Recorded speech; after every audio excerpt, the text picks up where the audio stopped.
I made a copy of the question and here it is in Word. How much should Kylie invest today in order to withdraw $42,921.96 in exactly 3 2/7 years from now if interest rate is 6.87% compounded semi-annually?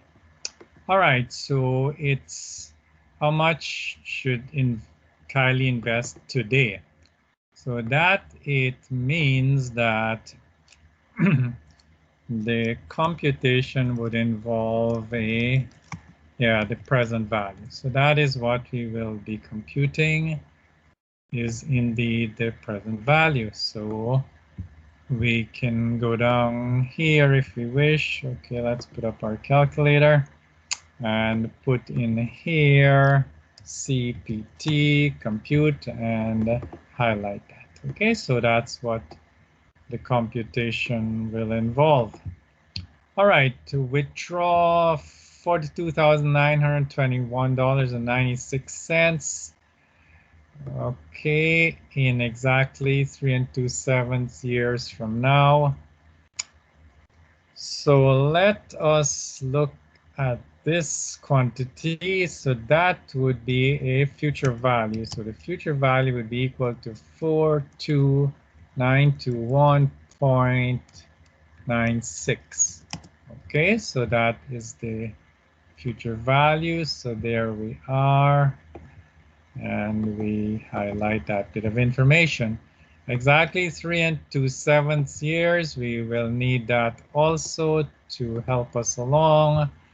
From now, interest rate is 6.87%. So that is indeed the IY value of 6.87. And there we are.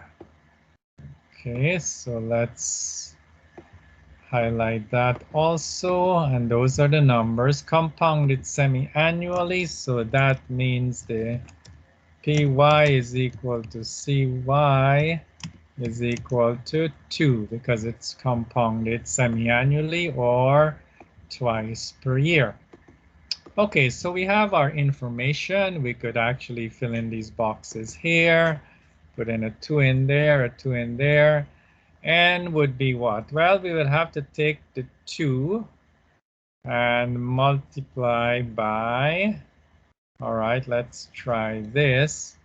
We'll take the 2 and then we can go times, okay, sorry about that, times, what do we have?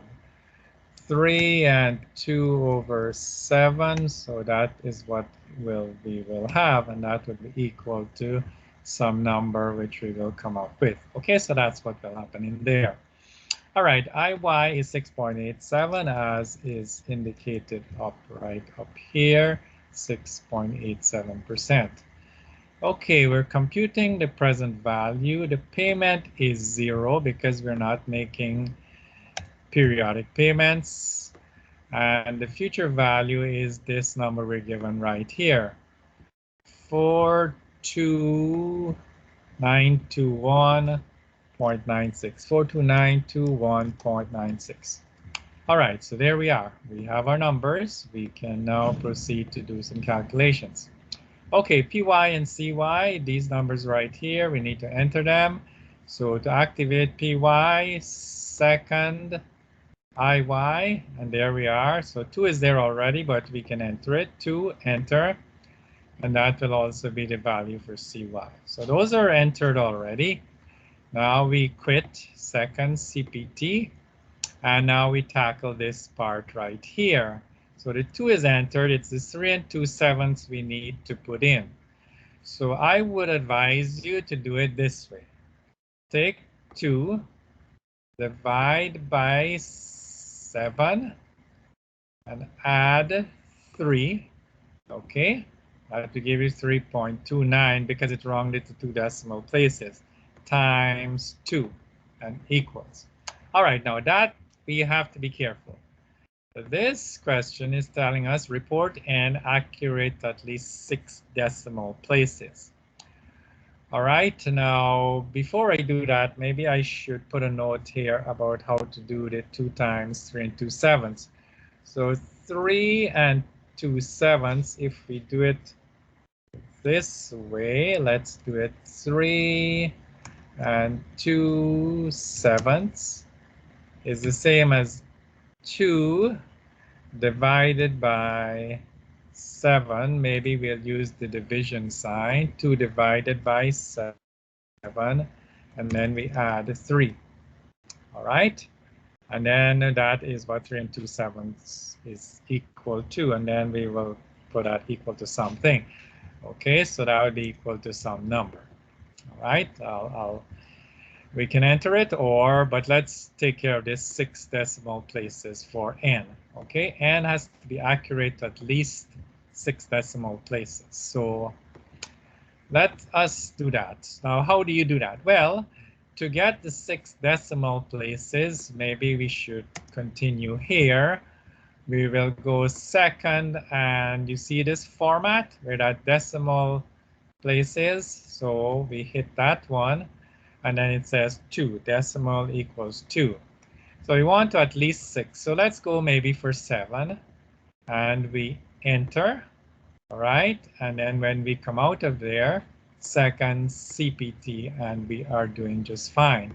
Okay, now that was a bit quick, so maybe let's go here and let's do some entries. So second and the decimal point. Okay, so let's put in here decimal point. Okay, or you will know what that is. All right, and then what do we do? Well, we have to put 7, and then we click on enter. Sorry, let's use uppercase so we're consistent, and then we go to, we have to get out of there, second CPT. All right, so this sequence will get us that. Well, we go to 7 because we want at least 6. Okay, so let's do that again.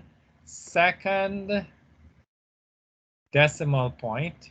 All right, now we have 7, but we enter 7, enter, and we are finished. Decimal is equal to 7, and then you see 7 decimal places show up there. Now, similarly, if you wanted 2, you just put 2 and you click on 2 and you click enter. So second CPT, and we're out of there. So we have 7 decimal places. So let's go back and do this computation here. This 2 and 3 sevenths, okay? So, sorry, 3 and 2 sevenths. So we go 2, we divide by 7, and then we add 3. And that gives us 3.285, which we can indicate in here, 3.2857143. All right, and then we can go and multiply that. Maybe we should do the whole operation here and put 2 times that number. Okay, so we do that first, and then we go times 2, and that would be equal to whatever that works out to be. That's times 2, which is equal to 6.57142286. Let's carry 7 decimal places. Okay, now we are accustomed to using this second NN, and we will get that number as follows. Okay, let's go back, let's clear that. So we start with this 3 and 2 sevenths. Okay, let's go slowly. So we take 2, we divide by 7, just as it indicates up here. Okay, and then we can just go plus 3 equals, and then we have, this is the number of years. So we can go second n, and you see we got the same answer. 6.5714286. That number is now entered for n. Okay, so let's put the number in there. It's 6.5714286. All right, now we're getting a little bit of a problem here, so maybe we will come here and then just, oops, it's not working very well. Okay, let's see if we can move it over, and there we are. Okay, so we have it all organized now. So this is the number we're after. All right, that is the value for n. So let's highlight that. And did it highlight? I'm not sure. Yes, it did. Okay, so we will move on. IY is 6.87, so 6.87 IY, and IY is equal to 6.87.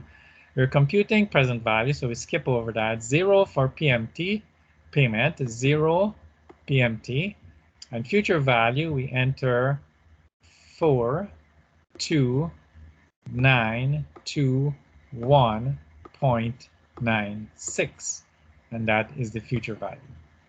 Now we go and we compute, so CPT present value. Okay, the negative value is what I told you before. If the future value is positive, the present value will be negative. So that number is, we can put in the commas to make it more legible or easier to identify.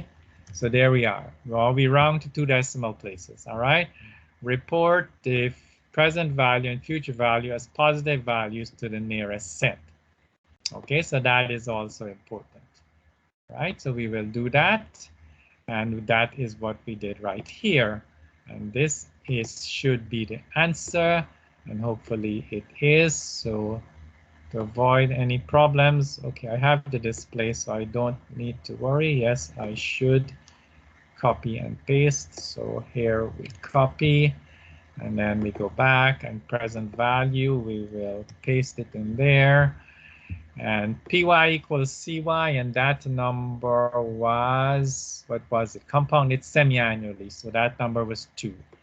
N was a very large number. If we wish, we can do this so we can see better. Maybe that would be a better idea if we would just take this and get it to work. And there we are. So here we go. Now we can see the values properly. All right, so n, we can recall n, and that number is, if you enter more decimals than 6, it should accept it, 14286. So let's go for the 7 decimal places. IY is 6.87, as you can see right up here. Okay, 6.87. What else do we need? Payment is 0. There are no periodic payments. And the future value is exactly what was up here. Now, I think we can just copy and paste, and that should work very nicely. All right, so there we are. We submit, and hopefully our answers are correct. And they are. Okay, so that is quiz 1, question number 4. All right, so we will stop the recording, or we can just